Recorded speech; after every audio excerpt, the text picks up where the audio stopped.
ਮਨਪ੍ਰੀਤ ਨੂੰ ਪਹਿਲੀ ਵਾਰ ਮੈਂ ਕਾਲਜ ਦੇ ਫੈਸਟੀਵਲ 'ਚ ਦੇਖਿਆ।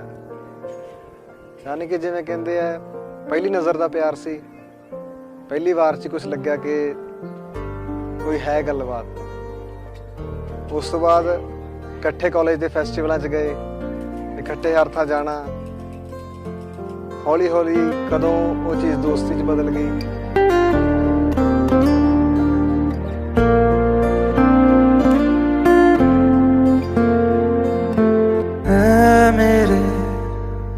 हम सफर एक जरा इंतजार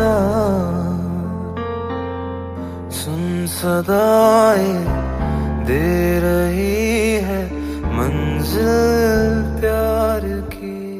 मैं ते रमन असी इकट्ठे ने MBA की सी PCT कॉलेज तो। मैनू नहीं पता असी पहली बार कदों मिले। रमन ने तो दस्सिया कि शायद असी किसी फैसटीवल ते मिले, बट मैनू याद नहीं है। मैनू इंट्रोड्यूस करवाया सी, हाँ जी थोड़े यार ज़्यादा लंबी हो जाएगी। मैं रमन नूं पहली बार भंगड़ा टीम दे विच मिली सी। साडी कॉलेज की टीम ने जाना सी फैसटीवल लई IIT। उत्थे मैं 9 महीने दे विच इकल्ली कुड़ी सी। उत्थे मैं फर्स्ट सफर एक जरा इंतजार सुन सदाएं दे रही है मंजिल प्यार की। मतलब 2 महीने बाद पता चलिया कि रमन मैनू लाइक करते, बट कदे भी इन्हां दे फेस ते कदे भी मैं रिकॉगनाइज नहीं कर सकी कि सच्ची मैनू प्यार करते हैं या मैनू सिर्फ लोग झूठ बोलते हैं।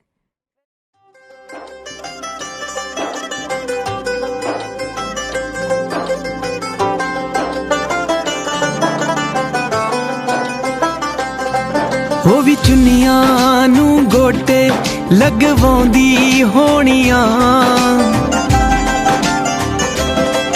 ਤਲੀਆਂ ਤੇ ਮਹਿੰਦੀ ਨਾ ਮੋਰ ਪਾਉਂਦੀ ਹੋਣੀਆਂ।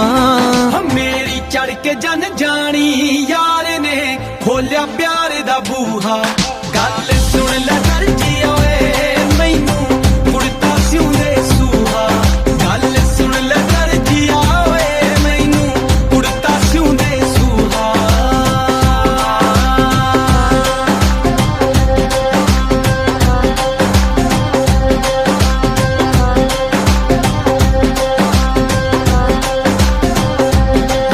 ਉਹਨੂੰ ਸੁਪਨੇ ਆਉਂਦੇ ਹੋਣੇ ਨੇ ਨਿਤ ਚੂੜੇ ਵੰਗਾਂ ਦੇ। ਉਹਨੂੰ ਕੁੰਡ ਚੋਂ ਦਿਸਦੇ ਹੋਣੇ ਨੇ ਨਿਤ ਖਿਆਲ ਹਸੰਗਾਂ ਦੇ। ਫਿਰ ਇਜ਼ਹਾਰ ਦਾ ਵੀ ਇੱਕ ਬੜਾ ਫਨੀ ਜਿਹਾ ਤਰੀਕਾ ਸੀ ਕਿ ਇੱਕ ਦਿਨ ਆਖਿਰ ਮਨਪ੍ਰੀਤ ਨੇ ਮੈਥੋਂ ਪੁੱਛਿਆ, यार थानू चाहिदा की चाहने की हो तुसीं दस दो नहीं। ਇਜ਼ਹਾਰ ਤਾਂ ਮੈਥੋਂ ਕੀ ਕਰ ਹੋਣਾ ਸੀ, ਬਸ ਇੱਕ ਸ਼ਬਦ ਹੀ ਕਿਹਾ ਕਿ ਤੁਸੀਂ। ਬਸ ਇੱਥੋਂ ਹੀ ਪਿਆਰ ਦੀ ਕਹਾਣੀ ਸ਼ੁਰੂ ਹੋਈ ਤੇ ਹੌਲੀ ਹੌਲੀ ਵੱਧਦੀ ਗਈ। ਅੱਜ ਸਾਡਾ ਵਿਆਹ ਹੋ ਗਿਆ। ਇਹਨਾਂ ਨੂੰ ਮੈਂ ਮਿਲ ਗਈ।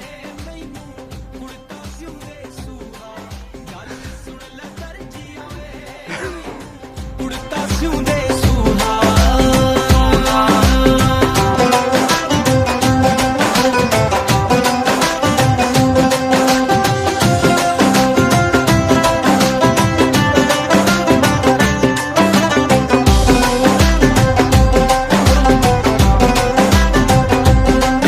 ਉਹ ਨਿਤ ਵਣ ਜਾਰਿਆਂ ਚੋਂ ਮੇਰਾ ਮੁਖੜਾ ਵੇਖਦੀ ਹੋਊ। ਨਿਤ ਵਾਂਗ ਨੂੰ ਪਨ ਪਨ ਕੇ ਮੇਰਾ ਪਿਆਰ ਵੇਖਦੀ ਹੋਊ। ਉਹ ਨਿਤ ਵਣ ਜਾਰਿਆਂ ਚੋਂ ਮੇਰਾ ਮੁਖੜਾ ਵੇਖਦੀ ਹੋਊ। ਨਿਤ ਵਾਂਗ ਨੂੰ ਪਨ ਪਨ ਕੇ ਮੇਰਾ ਪਿਆਰ ਵੇਖਦੀ ਹੋਊ। ਮੇਰੇ ਇਸ਼ਕ ਨਾ ਪਰਦਾ ਹੋਊ ਉਹਦੇ ਖਾਲੀ ਦਿਲ ਦਾ ਖੂਹਾ। ਗੱਲ ਸੁਣ ਲੈ ਦਰਜੀ ਓਏ ਮੈਨੂੰ ਕੁੜਤਾ ਸਿਉਂਦੇ ਸੂਹਾ।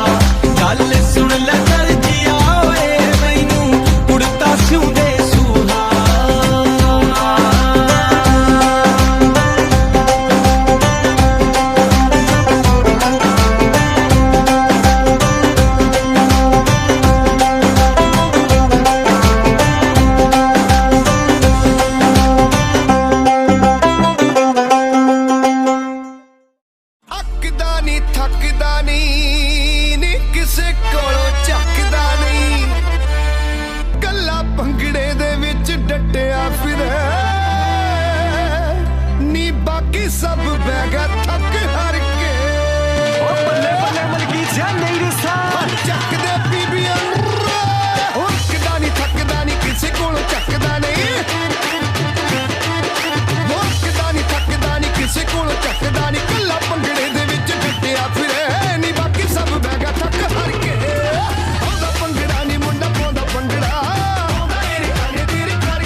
ਕਿ ਲੱਗਦੀ ਏ ਤੂੰ ਤਾਂ ਜਮਾਂ ਅਰਸ਼ਾਂ ਦੀ ਹੂਰ, ਮੁਖੜੇ ਤੇਰੇ ਤੇ ਜਾਪੇ ਵੱਖਰਾ ਜਨੂਰ। ਪਤਾ ਨਹੀਂ ਉਹ ਕਿੰਜ ਮਹਿਲਾਂ ਦੀ ਏ ਰਾਣੀ ਨੇ ਦਿਲ ਸਾਡੇ ਵਿੱਚ ਪੱਕਾ ਡੇਰਾ ਲਾ ਲਿਆ। ਖੌਰੇ ਕਿਹੜੇ ਮੋਤੀ ਪੁੰਨ ਕੀਤੇ ਹੋਣੇ ਮੈਂ ਰੱਬ ਤੋਂ ਜੋ ਤੈਨੂੰ ਲੇਖਾਂ 'ਚ ਲਿਖਾ ਲਿਆ। ਖੌਰੇ ਕਿਹੜੇ ਮੋਤੀ ਪੁੰਨ ਕੀਤੇ ਹੋਣੇ ਮੈਂ ਰੱਬ ਤੋਂ ਜੋ ਤੈਨੂੰ ਲੇਖਾਂ 'ਚ ਲਿਖਾ ਲਿਆ। ਪੁਗਾ ਗਿਆ ਰਮਾਣਾ ਹੈ ਉਹ ਕੀਤੀ ਹਿੰਡ ਨੂੰ, ਵਿਆਹ ਕੇ ਅੱਜ ਲੈ ਆਇਆ ਤੈਨੂੰ ਦੋਦੇ ਪਿੰਡ ਨੂੰ। ਪੁਗਾ ਗਿਆ ਰਮਾਣਾ ਹੈ ਉਹ ਕੀਤੀ ਹਿੰਡ ਨੂੰ, ਵਿਆਹ ਕੇ ਲੈ ਆਇਆ ਅੱਜ ਦੋਦੇ ਪਿੰਡ ਨੂੰ। ਯਾਰਾਂ ਦੋਸਤਾਂ ਮਾਪਿਆਂ ਨੇ ਪੂਰਾ ਕਰ ਹਰ ਚਾ ਲਿਆ। ਪਤਾ ਨਹੀਂ ਉਹ ਕਿਹੜੇ ਮੋਤੀ ਪੁੰਨ ਕੀਤੇ ਹੋਣੇ ਮੈਂ ਰੱਬ ਤੋਂ ਜੋ ਤੈਨੂੰ ਲੇਖਾਂ 'ਚ ਲਿਖਾ ਲਿਆ। ਰੱਬ ਤੋਂ ਜੋ ਤੈਨੂੰ ਲੇਖਾਂ 'ਚ ਲਿਖਾ ਲਿਆ।